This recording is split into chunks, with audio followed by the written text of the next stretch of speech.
n'asụsụ Igbo.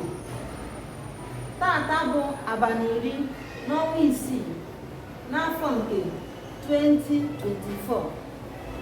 Isiokwu anyị bụrụ ihe eserese. Ihe eserese, ya bụ nke nwa oyibo na-akpọ drawing. Ihe anyị chọrọ ise bụ ụlọ. Otu anyị sere ya ebe a. Anyị na-akọwa na ụlọ a nwere mgbufu atọ. Na egbufu nke mbụ, na egbufu nke abụọ, na egbufu nke atọ. Mgbufu nke atọ bụ ọnụ ụzọ. Mgbufu nke atọ bụ ọnụ ụzọ esi aba n'ime ụlọ. Ị ga-ahụ na nke a bụ gbamgbam. Gbamgbam ya bụ zinc n'ọnụ nwa bekee. Mgbufu atọ a, ebe a na-abụ nwa bekee na-akpọ window. Aga n'Igbo akpọ ya mgbufu. Mgbufu. Ọtụtụ n'ime unu amaghị na a na-akpọ window mgbufu. Ọ window.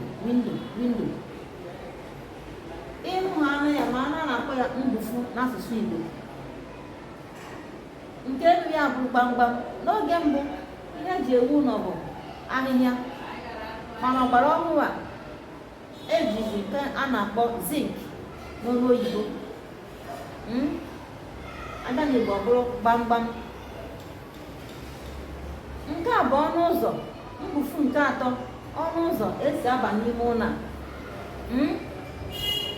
Ọtụtụ n'ime ụlọ asị ha see ụlọ, ha ma ha ga-esi dowe aka see ya.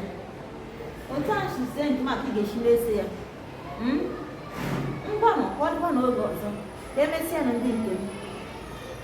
See nke gị tinyere na comment section ka akọkwara nke m a mma. Maka emesịanụ, maka na ihe anyị mụrụ tata bụ ụlọ. Eji ese ụlọ, ihe eserese. Ihe anyị sere bụrụ ụlọ.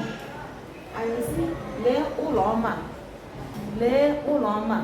Ka emesịanụ, bye ka ọ dịnụ.